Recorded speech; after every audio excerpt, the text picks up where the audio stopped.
So welcome back to the channel, everyone, and reporting for duty is Gregorio here, covering for Lamb Chop. So apologies for that, but thanks for joining anyway. And today I'm doing, and lucky enough to be doing, a review of the 2024 Yamaha MT-09. So yeah, not an in-depth review. This is going to be a ride around, my impressions, really just from a sort of rideability point of view. What does that engine feel like? How did the sort of riding position, the handling characteristics, how does that feel? The pegs are further back than on the 2023 and previous models, and the bars are slightly further away.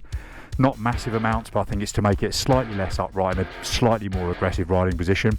I think the exhaust is different. It is, sorry to say, well, it's pretty hideous, I think, isn't it, really? There is no exhaust, basically. It's just this sort of box with a hole in. But we don't worry about such things because obviously that could be replaced. But anyway, if getting a view of the 2024 MT-09 is of interest, please sit back, relax, and if you don't mind, Chopsy, roll the intro.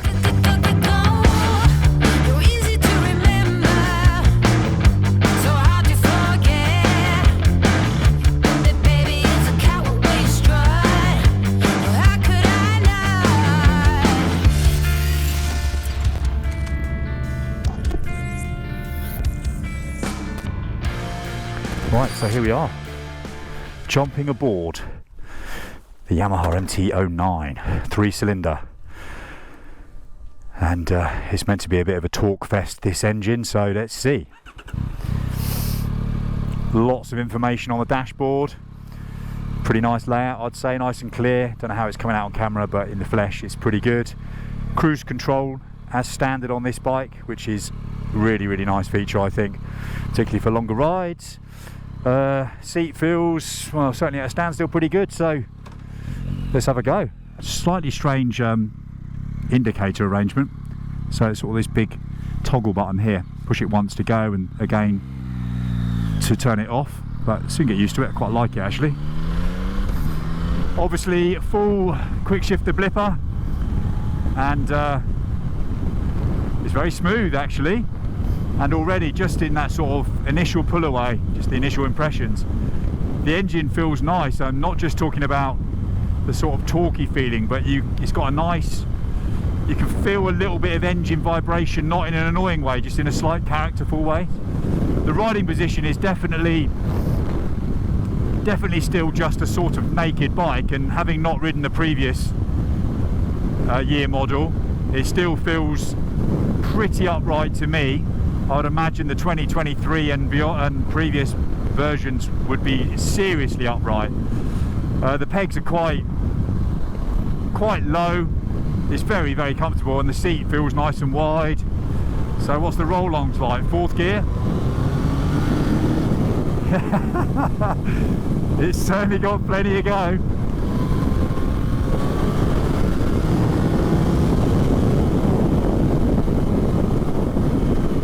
One thing I can tell you is when you get on the gas, it definitely feels light at the front end, definitely playful. Got a lovely sound. Yeah, I've done a really nice job with that induction sound. I think there's some, well, there are some, I don't think these are fake. There's some real vents here, and you're obviously getting a bit of noise through there as well. So as I say, it probably won't be picking it up on the camera, but that is really nice, really engaging. It definitely feels quite a bit flighty at the front when you start winding it on a little bit, but you know, that's okay. I'm really impressed with the engine characteristics and the gearbox.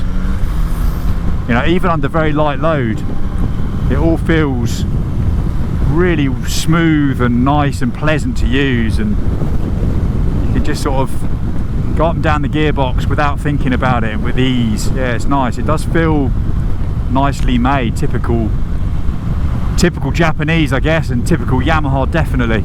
So second gear, cruise along, and I'll see what happens.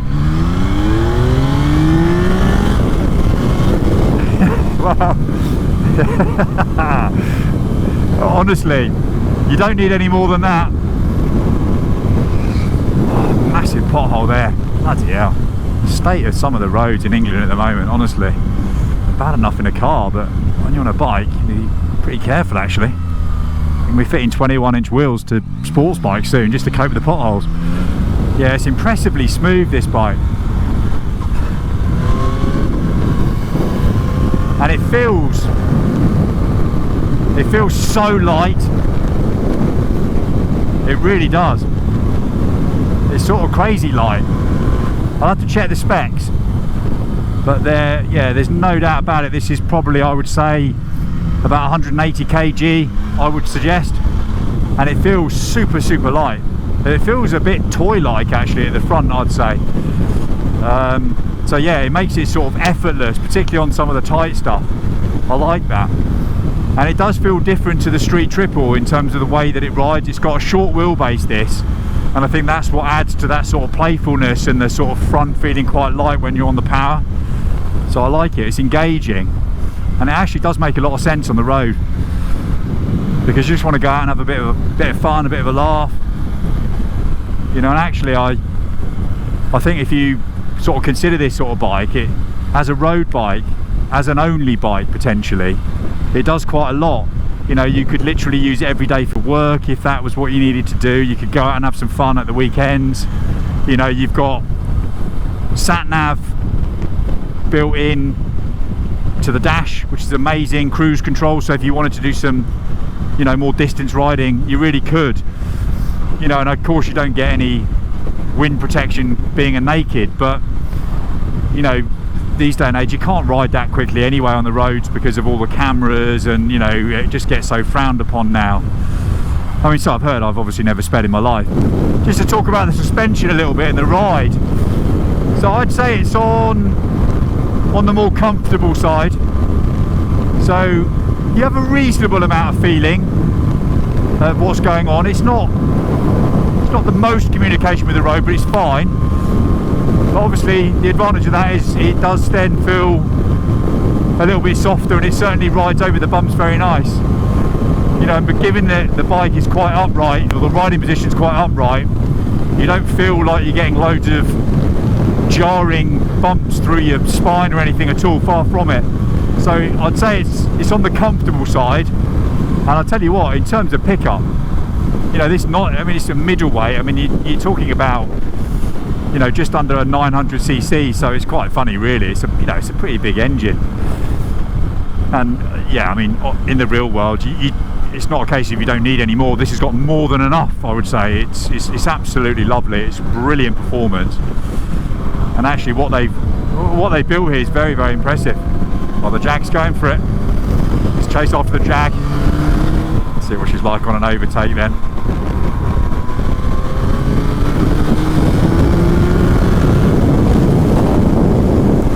Perfect. You know, now that I'm getting to try all of these nice exotic bikes as well, this is very impressive, particularly at this price point. As I say, £10,100 or there or thereabouts in England. I don't know why this person keeps braking in front.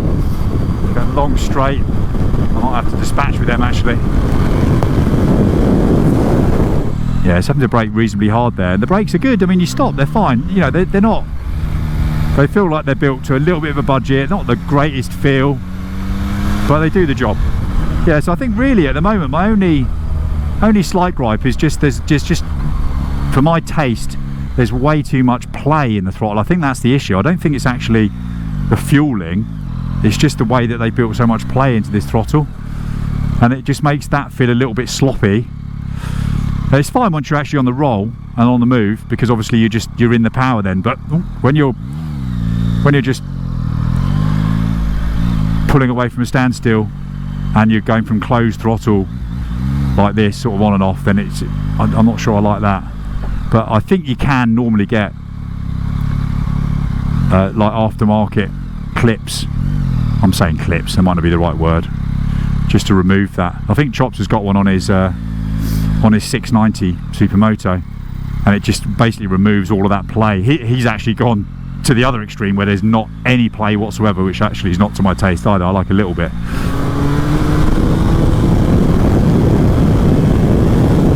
Woohoo! Yeah, It's very playful, and it is extremely light at the front when you start getting on the gas a bit. It takes a little bit of getting used to. I think, you know, you haven't got that much weight over the front in relative terms, and you certainly notice that. And I know it's got a pretty short wheelbase and a relatively short swinging arm.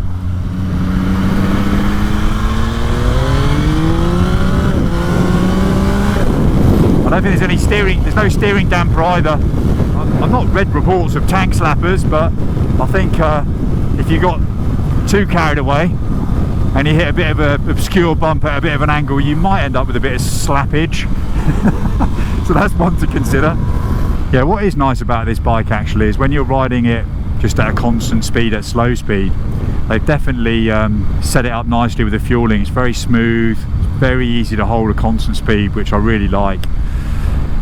And so that is nice. They've definitely done a great job with the engine on this bike. It rides very well. It's very smooth. I really like the triple engine. Yeah, I think I'm just wondering actually, one of the things that might be a nice modification if I owned one is maybe put some flat bars on here. You have to check that obviously everything could reach, but I think some flat bars would make it look nicer, and also it would just put, you've got quite a bend here, I don't know how well that comes out on the camera, but it'd probably drop you by about 3-4 centimeters, and I think that for me would be just the right riding position. Then it's a little bit upright for my taste, and it feels like the moment you're on the gas, because it then pulls you back, it makes it very light at the front, and I think it just needs a bit more weight over the front, and I think that would just cure it, and I'm really sure you could do that with relative ease. So, and I think that's probably what I would do. You know, that's not really a criticism of the bike actually, that's just a personal preference. You know, I've ridden bikes that are significantly more expensive than this and like them a lot less, which actually is saying something really.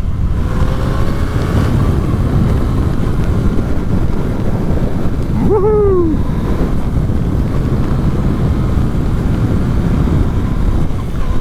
I'll tell you what though, aside from how good the bike is or not, riding around in the sunshine is so much fun, it's so nice. It makes such a nice change. It's such a long winter in England. It's so nice, the sun's finally out with a bit of warmth. And I'm really enjoying being out actually. Been happy, I won't be happy if I've been here at all. I don't know what he's carrying there. I hope it's not sewage. It's all spilling out everywhere. What about the shit hitting the fan, the shit's hit the bike.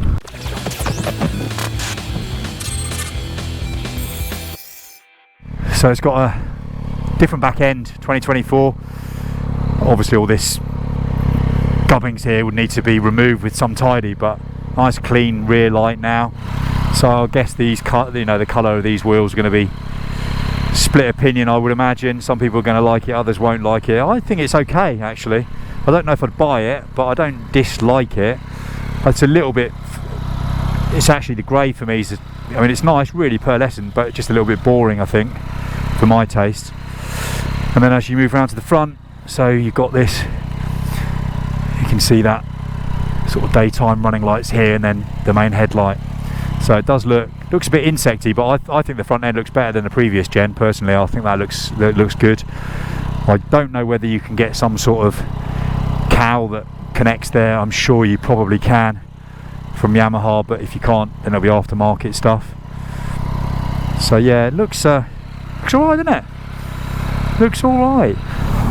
What is good about these sort of middle-weightish bikes is they're so easy to handle. You just want to turn it around and it's so easy, it really is.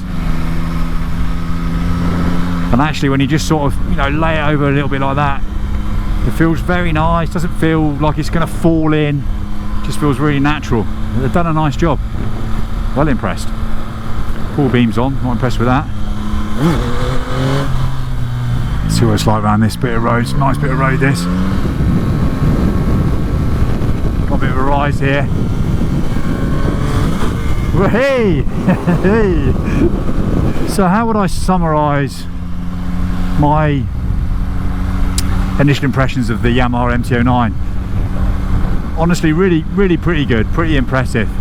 It's just an easy bike to ride. It's got plenty of power, plenty of torque, plenty of grunt. It's quite playful. It's a little bit light at the front, I think, when you're cracking on a little bit, but that's because of the short wheelbase and the fact that obviously there's not that much weight over the front still, even with the slightly lower bars that this latest model has. You know, am I blown away by it? I'm not blown away by it. I think it's a very good, capable bike that would be something that's very easy to live with. And I think for just a smidging over 10,000 Great British pounds, it's a good price. It's a really good price. It's fun. You could certainly keep up with anybody on any bike on the road without any problems at all. I don't think you'd regret buying one.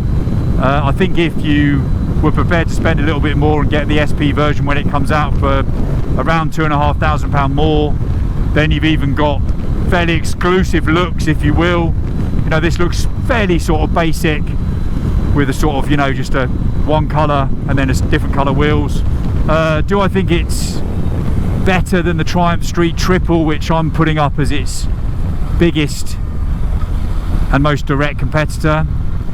It's a tough one. I think for my tastes, I prefer the riding position of the Triumph overall.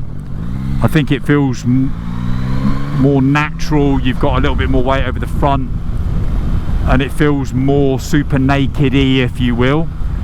But having said that, this is probably more comfortable for more normal riding. And what I mean by that is, you know, for more rounded riding, commuting to work, going to the shops and using it as in a utilitarian way. I think it's really good. Definitely impressed with what Yamaha have produced on a relatively small budget bike, relatively speaking, in today's day and age. So I think if you're in the market for a middleweight naked and you don't want to spend silly money, my recommendation would be definitely add this to your shortlist. Thanks to Chops for letting me do yet another video. I hope some of my rambling was of interest and gave you some insights into what it's like. But obviously, if you want to see for yourself, go and test ride one from your nearest Yamaha dealer. And we'll leave it there. See you soon, everybody. Thanks very much. Bye bye.